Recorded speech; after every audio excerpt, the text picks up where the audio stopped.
Band Entrevista. Oferecimento Cressol.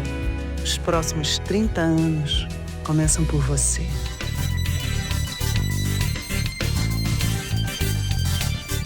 Muito bem, estamos aqui para mais um Band Entrevista e de sábado vamos bater um papo com a pneumologista Fernanda Cabreira.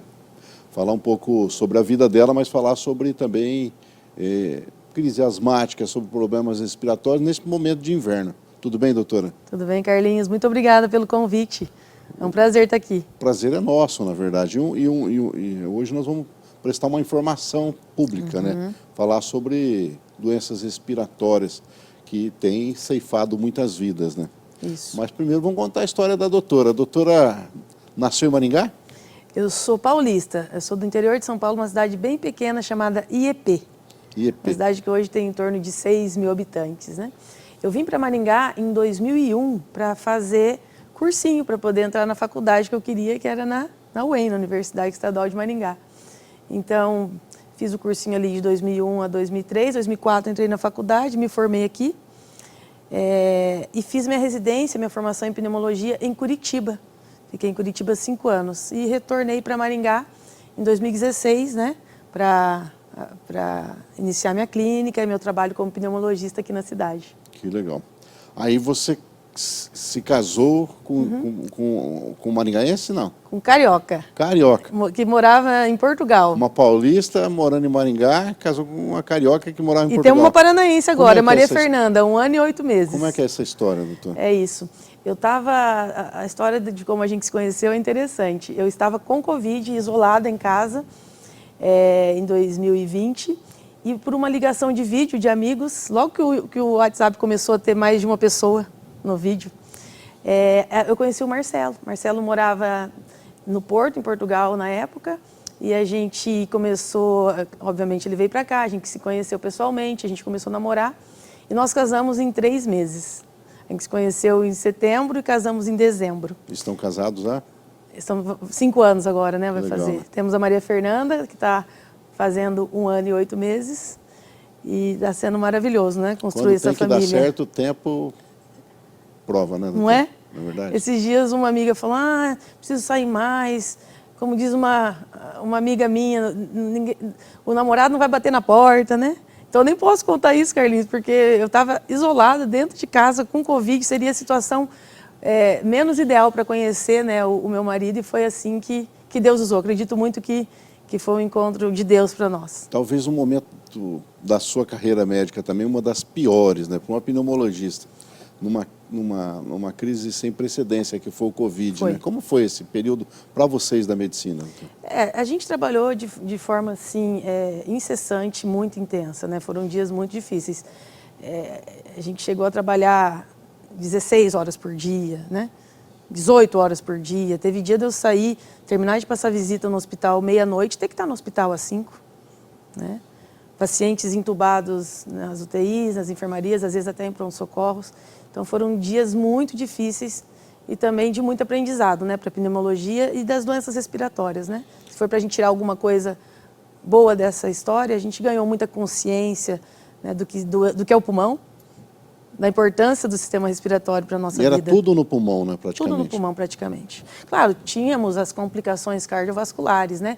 Embolia pulmonar foi uma delas, e depois a síndrome pós-Covid, né? Mas o que realmente ceifou muitas vidas na pandemia foi a pneumonia pelo Covid, né?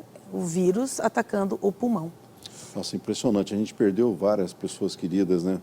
Jovens, pessoas da meia-idade, pessoas fortes. Entravam e eu lembro que eu conversei com um amigo meu, o Anderson. Um dia antes, ele no hospital, a gente falou por WhatsApp, e ele veio a falecer assim do nada. Assim, vi o quanto é frágil a vida humana, né? Exatamente. A gente se viu muito frágil naquele momento. E se viu também precisando olhar para as coisas que importam, né? Como que é ser médica, ter o conhecimento, mas se sentir impotente diante de uma doença dessa?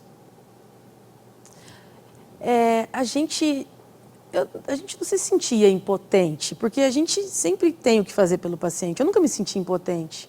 Que legal. Que bacana. Porque a gente já era acostumado a tratar doenças respiratórias, virais, pneumonias por outros vírus. Vírus fazem pneumonia. E o Covid foi mais um vírus fazendo pneumonia. Então, a gente tinha como lançar mão de medicamentos, né? O corticoide foi muito importante, depois o tocilizumab, salvaram muitas vidas. A ventilação mecânica, depois a intubação no UTI, se fosse necessário, depois a ECMO, lembra que era a diálise do pulmão, quando necessário? Então a gente teve um aparelho que veio por último que não precisava entubar o paciente. Isso mesmo. Esse aparelho foi o que mais salvou vidas? Perfeito, que é a cânula nasal de alto fluxo ou CPAP, que é uma forma de ventilar o paciente, de jogar fluxo ou pressão no pulmão sem precisar entubar. Porque quando Isso intubava, salvou muita vida, Carlinhos. Parece que ficava mais crítico. O que acontece é que o paciente que precisava ser entubado era o paciente mais grave. Né? Mais fraco também. Mais fraco, mais grave. Então, as pessoas, nossa, vai para a UTI, aí vai morrer. É que não é assim, a UTI é mais um tratamento, só que dos pacientes que estavam mais graves. Né? Por isso que a mortalidade numa UTI é maior, né? Eu acompanhei muito o caso de um amigo meu. E aí era para ser entubado e a gente brigou e lutou e pagamos. Naquela época não tinha muito esse aparelho, parece. E aí ele sobreviveu. E outros que, não sei se tem a ver, Com mas... certeza. Você deve estar falando da cânula nasal de alto fluxo. Os que foram entubados, muitos deles faleceram. E quem estavam nesse sistema de respiratório, de entubado, não veio a óbito. É porque a cânula nasal de alto fluxo, ela é o meio do caminho possível aí entre os medicamentos e a intubação. Então, no meio do caminho ainda tinha como fazer a cânula nasal de alto fluxo ou o CPAP. E muitos pacientes deixaram de ser entubados, deixaram de precisar de UTI por conta dessa cânula, com certeza. Uma ferramenta importante. Foi maravilhosa. Surgiu na pandemia ou já existia? A cânula nasal de alto fluxo já existe há muitos anos, mas na pandemia a gente usou muito mais. Né? Felizmente, o hospital onde eu estava, o Hospital Maringá, na época, adquiriu. O Hospital Maringá mesmo. Isso. Conversei com o Dr. Daúde. O paciente que eu estou falando estava internado no Hospital Maringá. Talvez tenha sido o meu paciente. Provavelmente, muito provavelmente. Não vou falar o nome porque é uma questão ética, mas assim, ele sofreu muito. O Dr. Daúde, na época, era um dos proprietários do hospital. Me lembro que eu conversei com ele. Falei, doutor, essas máscaras vão ser muito importantes para a gente. E ele conseguiu adquirir, porque depois, Carlinhos, não achava essas máscaras para comprar mais. A cânula nasal de alto fluxo, né, esse aparelho. Então, a gente ficou com uma escassez também desse aparelho. Né? Então, o Hospital Maringá era o hospital que mais tinha essas cânulas, realmente. E foi lá que ele foi salvo. Doutora, foi a maior crise nesse século? Quando fala em saúde, foi, de doença respiratória e saúde, com certeza, né? Passamos por outras crises como essas também, né? A pandemia em 2009 do influenza, mas foi muito mais branda, menos vidas. Matou muita criança e gestante, não sei se você se lembra. Lembro. Idosos na sequência, lembro. Mas muitas gestantes morreram de influenza. Crianças pequenas e idosos frágeis, né? Engraçado, a influenza voltou a ser o problema de novo, né? Voltou. 2025 é marcado por um surto intenso de influenza, que já começou lá no início do ano, março, abril, e hoje a gente está em pico, levando a síndrome respiratória agudo grave, necessidade de internamento em enfermaria, em UTI, principalmente nos pacientes não vacinados. Então, o vírus que mais está circulando hoje, o vírus respiratório, sem dúvida, é a influenza. Doutor, e como que as pessoas criaram uma resistência de não se vacinar, né? Não querem se vacinar. Eu vejo que tem vacinas nos postos de saúde. O governo estadual, o governo municipal, o governo federal está levando em outros pontos da cidade para poder vacinar e as pessoas não estão. É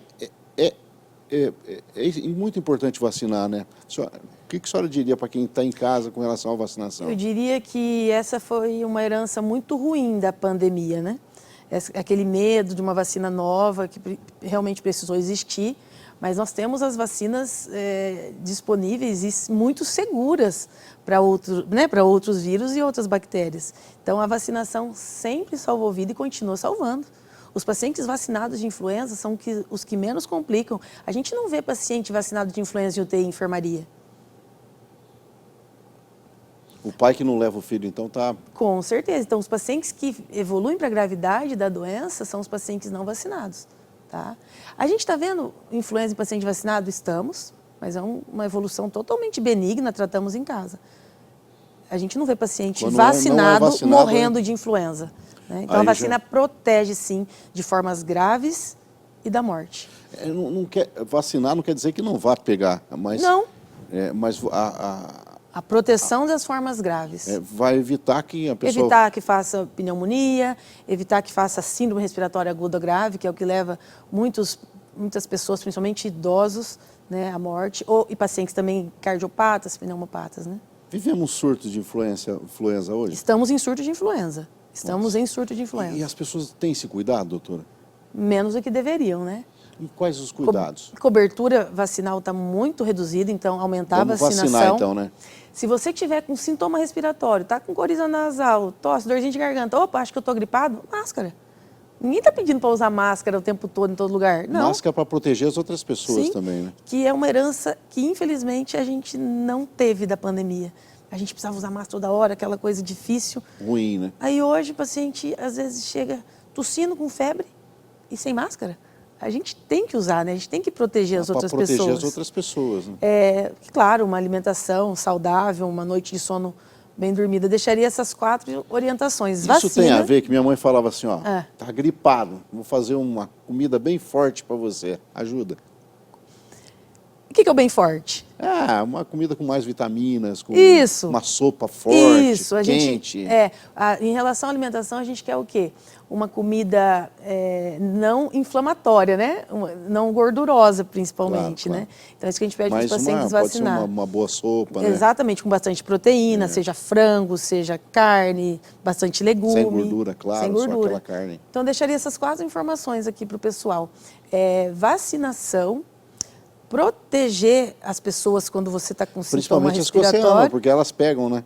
Claro, com certeza. Então, tipo, se você não usar máscara, você está botando em risco o seu filho, a sua filha, o seu marido, os seus pais, as pessoas que você ama, né? É isso, com certeza. E eles são os primeiros a ser infectados. São os primeiros, né? Então, é importante. Tanto é que uma formação importante aqui para o pessoal também, idosos que convivem com crianças, netos, bisnetos, tem uma chance muito aumentada, né, de contrair esses vírus respiratórios, porque as crianças estão circulando lá na escola. Ela aguenta muito mais forte, elas são mais fortes, né? Então, dentre os idosos, todos têm que fazer as vacinas, mas os idosos que convivem com crianças, ainda mais.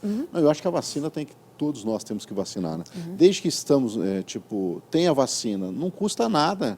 Não. Então, você está ceifando, às vezes, a vida de uma pessoa, de uma criança ou de um idoso, por não levá-lo para vacinar. Com certeza. Ai, doutora, mas vai doer? Vai ter febre? Vai. Eu brinco assim, eu não tive dó da minha filha com 1 ano fazendo vacina, vou ter dó ou deixar de fazer em você? Você é mais nova, mas na minha época a vacina era um tiro no braço. Eu peguei, eu sou de 83. Dói demais aquilo aí, a gente tomava. Subia num tabladinho assim, pra gente ficar na altura e eu sou de 83. Era doído, né? Tipo assim, hoje não dói mais, hoje lógico que não é. É muito tranquilo. Hoje mudou muito, né? E a vacina da influenza, nesse ano, ela está trazendo muito poucos sintomas. Uma outra lenda em relação à vacina da influenza, da gripe, é que pega a gripe, né? É impossível. O vírus da gripe, o vírus da influenza, que vai na vacina, ele é morto, né? Então, é impossível você tomar vacina e pegar a doença. O que acontece são os efeitos colaterais associados à vacina. Principalmente dor local, febre e dor no corpo. E o que a pessoa faz quando está com esse sintoma? Tem algum remédio que ela pode tomar? Pode tomar um sintomático de pirona, paracetamol e pronto. Né? E mais nada. Isso, costuma passar em no máximo 48 horas. Uma compressa ali no lugar? Compressa no lugar fria e costuma passar realmente em 48 horas. Às vezes eu vejo paciente, doutora, fiz a vacina há 15 dias e comecei ontem com uma... Não é da vacina. É outra coisa. Não, é outra coisa. A vacina vai ser no dia seguinte. 48 horas. A vacina ainda é o melhor caminho, doutora? Sim, para prevenção de doenças respiratórias virais, né? Sim. O álcool gel, aqueles cuidados básicos. Também, a gente poderia listar outros, né? A mão sempre limpa. Sempre limpa e tal. Né? Não passar a mão na boca com frequência. Exatamente. Né? Fugir desses detalhes. Né? Doutora, como que você vê o momento do nosso país com relação à nossa saúde? Porque a nossa saúde respiratória, a gente está num momento muito bom. A gente tem grandes doenças, né, respiratórias crônicas, 2 grandes, a asma e a DPOC, que as pessoas ainda chamam de enfisema. E a gente está com medicamentos disponíveis tanto no SUS quanto na rede privada, que o que tem no mundo nós temos no Brasil. O SUS é bom? É bom. O que nós temos, falo assim, hoje o meu paciente asmático, ele recebe o mesmo tratamento de um paciente que está nos Estados Unidos ou na Inglaterra, Eu estive recentemente na Áustria para um evento de asma grave. A gente não está aquém desses países para tratamento de asma e nem de DPOC. Quer dizer que estamos protegidos. Estamos. E o SUS tem muitos medicamentos. Por exemplo, para asma grave, nós temos 2 biológicos hoje no SUS, né? Que salvam muitas vidas. São bons. E são maravilhosos, De medicamentos bons de alto laboratórios. custo, exatamente. Né? Que bom. E o nosso SUS também, a nossa rede pública tem uma força muito grande, né, com a vacinação. Né? O nosso país sabe muito bem vacinar. Muitos países aprenderam Então, com a nós gente. sempre fomos campeões, mas Sempre. estamos passando por um período difícil. Eu pedi para você que está em casa, pelo amor de Deus, vá vacinar. É de graça.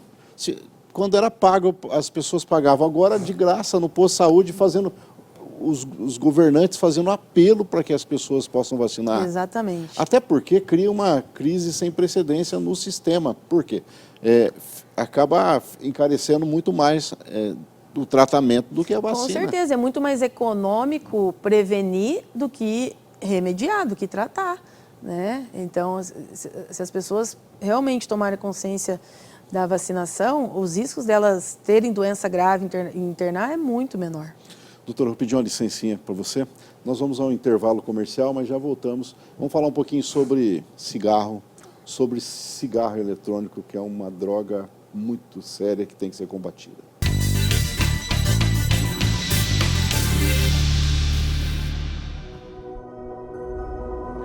A Cressol completa 30 anos com muitos números para comemorar, que só fazem sentido por causa de você.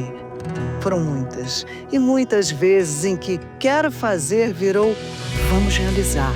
E tivemos milhões de sonhos concretizados. O tempo passou, mas com você do nosso lado é só o começo. Cressol, os próximos 30 anos começam por você. Muito bem, estamos aqui para mais um bloco do nosso Band Entrevista, né? Esse sábado gostoso à tarde, falando com a pneumologista, falando um pouquinho sobre doenças respiratórias. Engraçado, é a doença que mais mata no mundo e assim, exige cuidados, né, doutora?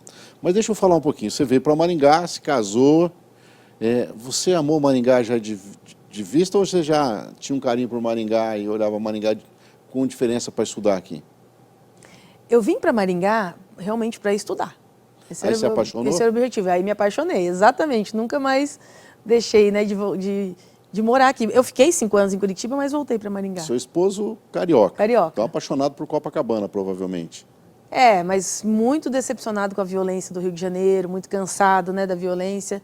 Então, quando eu conheci o Marcelo, ele já não morava no Rio de Janeiro, apesar da família dele morar lá, e não tinha nenhuma previsão de voltar a morar lá. Ele fala que o único lugar que ele voltaria para morar no Brasil seria no Sul. Seria em Maringá. Aí foi em Maringá. Então ele saiu do Porto e se mudou para Maringá. Realmente parece que a gente está em outro país, né? A segurança é muito certeza, melhor, né? Com certeza. A gente vai para São Paulo, Rio de Janeiro, outros estados da União e a gente fica assustado, né? Com certeza. Ô, doutora, falando na tua profissão pneumologista, muitos avanços nesse século, não? Nós temos, né? Um grande avanço foi no tratamento da asma. Hoje a gente tem 5 biológicos, 5 medicamentos disponíveis para asma grave e a gente sabe que 10% dos asmáticos têm doença grave. A gente tem avanços também no DPOC, que é o enfisema pulmonar. Além de todo o tratamento, a consciência de que o cigarro causa essa doença, né? Então, a gente também teve muitos avanços nesse sentido. A cirurgia robótica, queira ou não, no tratamento de câncer de pulmão, na realização de biópsias. Então, também é um outro grande avanço que a gente está vendo na pneumologia. Ô, doutora, ronco, tem a ver com a pneumologia? Tudo a ver. Tudo a ver? Tudo a ver. Porque Nossa. o que é... Porque, assim, O que faz uma pessoa roncar tão alto? Nossa, meu pai roncava porque acordava a casa. São vários motivos, tá? Mas os principais... doença da viária superior, né? Então o ar não consegue entrar de forma adequada pelo nariz e pelo pulmão, aí acaba entrando pela boca, isso gera o ronco, né? Obesidade, que é quando aquele panículo adiposo, né? Aquele aumento aqui da gordura, ar, né? comprime, então a obesidade é uma das grandes causas de ronco e apneia. E o problema, Carlinhos, que o ronco, a pessoa pode só roncar e não ter doença, tá? Tem tratamento? Mas então, e o mais importante é isso, ver se quem ronca tem a apneia do sono, que é a doença. Às vezes Porque aí não se tem. tiver a doença, a gente tem que tratar. Às vezes não tem. Daí vai ficar fazendo Aí a barulho. gente trata o né? motivo do ronco. Dá para tirar o barulho? Dá para tirar o barulho. Muitas vezes é só um nariz entupido, uma rinocinusite, a gente trata, o ar passa a entrar na via aérea tranquilamente e não gera o barulho de ronco. Nossa, que legal. Então dá para tratar. Então, Dá para tratar. Dá para não fazer os outros perder o sono. Com certeza. Nossa, eu conheço algumas pessoas que roncam muito alto. Com certeza. Impressionante como que pode decidir. Atrapalha, né? Atrapalha. É causa até de desentendimento entre casais. Às vezes o marido ronca, às vezes a mulher que ronca. E a doença respiratória atrapalha a vida da pessoa? Por exemplo, não dorme direito, né? Exatamente. Quem tem apneia do sono, além de roncar à noite, tem um sono não reparador, né? Então, isso leva a uma fadiga diária, né? Pode ser causa, inclusive, de ansiedade, depressão. E a gente não pode esquecer que a apneia do sono, ela faz uma hipoxemia, ela reduz a saturação de oxigênio durante o sono. E isso leva a fator de risco para doença cardiovascular. Então, hipertensão arterial sistêmica é muito comum em quem tem apneia do sono, diabetes, obesidade. Então, um tratamento extremamente importante. Com então. certeza, e é uma doença ainda muito pouco conhecida, subdiagnosticada. A gente sabe? Fácil de tratar? doutor? Fácil de tratar. A apneia leve, basicamente, se eu for aqui resumir para o pessoal, é uma placa, né, bem parecida com as placas de bruxismo. E se for uma apneia moderada, grave, o aparelhinho de CPAP, Que deixa... que põe para dormir. Aquilo que o atleta usa para jogar futebol? Não, um pouquinho Ele diferente. é diferente? Aquele o que é, doutora? Ele realmente abre, né, dilata a narina, né, rapidamente. Uhum. Não, o CPAP não. Ele joga uma pressão positiva lá no pulmão. E hoje eles são automáticos, né? Então o paciente dorme tranquilo, não tem pressão nenhuma. Dormiu, fez a apneia. Então é muito tranquilo tratar. Na hora que o paciente pararia aparelho. de respirar, tem paciente que faz apneia de 20 segundos, né? Aí o aparelho entra. Então esse Entendeu? aparelho... A pessoa vai dormir com esse aparelho Dorme com o aparelho. pro resto da vida. Os obesos, quando emagrecem, podem deixar de ter apneia do sono, né? Mas quem não é obeso, aí provavelmente... Às vezes o tratamento, né, da via aérea superior também, desobstrução, às vezes até uma cirurgia com otorrino, né? Mas quando isso tudo não resolve, o tratamento é com o CPAP. Doutora, cigarro. O cigarro ainda é uma droga que atrapalha, leva e ceifa muitas vidas ainda? Carlinhos, com certeza. O câncer que mais mata no mundo é o câncer de pulmão e 90% dos pacientes que têm câncer de pulmão fumaram ou fumam. Né? Quem fumou, por exemplo, alguns anos e parou aí por 20, 30 anos, ele está livre dessas doenças? O que acontece? Isso até é legal a gente falar porque eu fumei muitos anos. E aham. eu parei faz mais de 15 anos. Mas eu fumei uns 15 anos na minha vida. Eu não sei porquê, a pior coisa que hoje eu não aguento nem o cheiro do cigarro. O que acontece com o cigarro? A gente tem hoje, inclusive, a prevenção do câncer de pulmão, que é o quê? É todo paciente que tem mais de 50 anos, que fumou por mais de 20 maços ano, fazer uma tomografia de tórax de baixa radiação anual. Anual.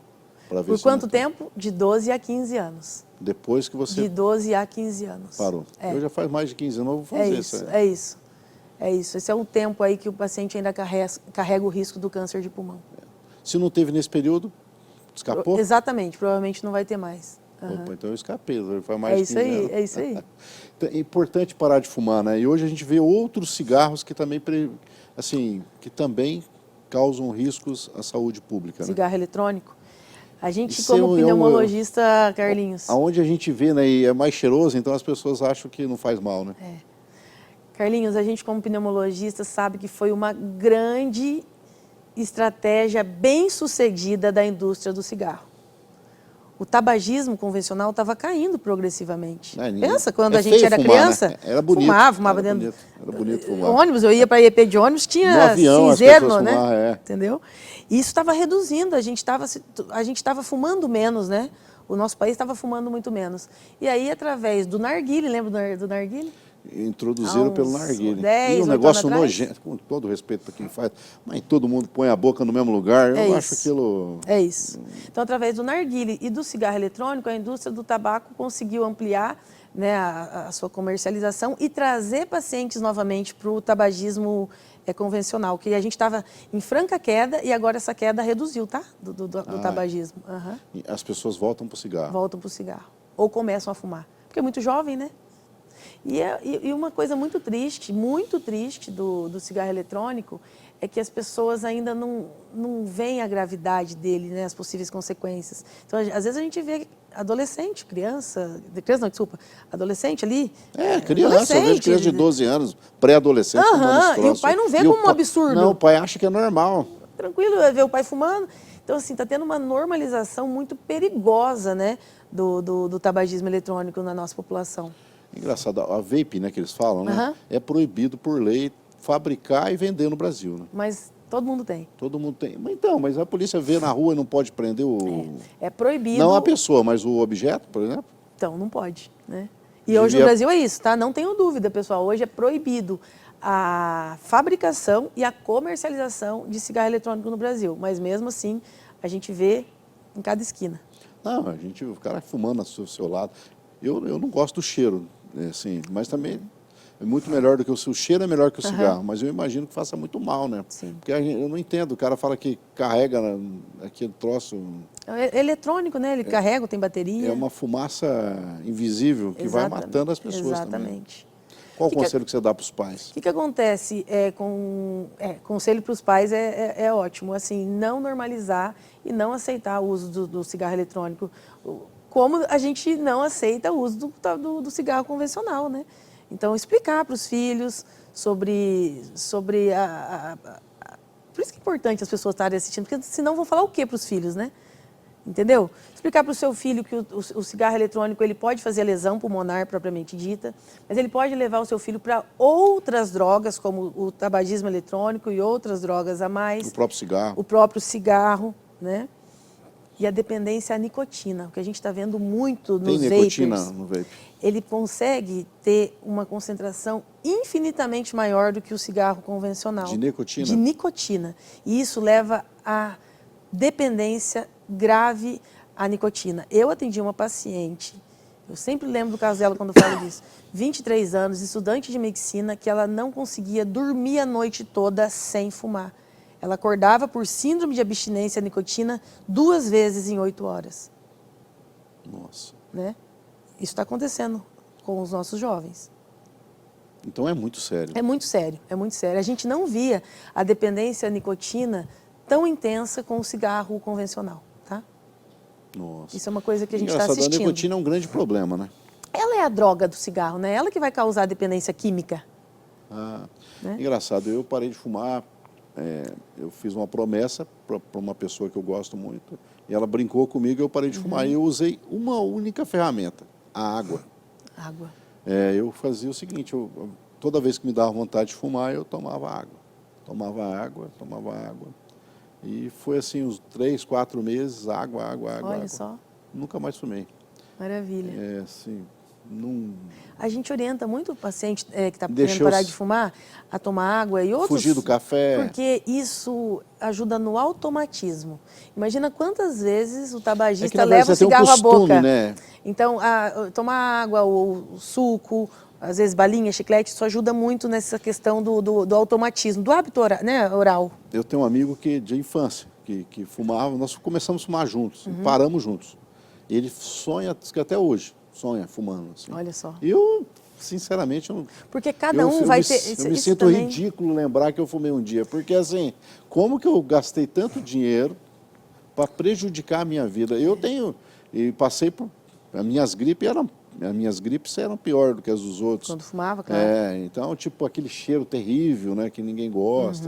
Então, desde de estar em sociedade era ruim, né? E você deu um exemplo do que acontece, do que a gente vê todos os dias. Por que é tão fácil para uma pessoa parar de fumar e para outra é tão difícil? Porque os receptores de nicotina são diferentes entre as pessoas. Então, não dê chance para o azar. Né? Eu falar, nada que prejudique minha saúde, eu tento cortar. E assim, eu acho que pensar na saúde e na vida dos outros também. Porque quando você fuma, né, você não está só se prejudicando. Por exemplo, você fuma numa casa, por exemplo, a sua esposa fuma junto, seus filhos fumam junto. Então, você não está só se matando, você está matando seus filhos juntos. Né? A gente chama isso de tabagismo passivo. Podemos ficar aqui mais umas 2 horas, mas infelizmente nosso tempo se acabou. Doutora, para quem quiser saber mais de você nas redes sociais... O meu arroba no Instagram é @DRA Fernanda Cabreira. A minha clínica fica na Rua das Camélias, 198A, bem em frente ao Colégio Notre Dame, aqui em Maringá. Muito obrigado pela entrevista. Fica com Deus. Obrigada, Carlinhos. Foi uma delícia a entrevista, adorei. E você que está em casa, meu muito obrigado. Que o Espírito Santo de Deus possa ser luz na sua vida e fique aí com o Jornal da Band. Band Entrevista. Oferecimento Cressol. Os próximos 30 anos começam por você.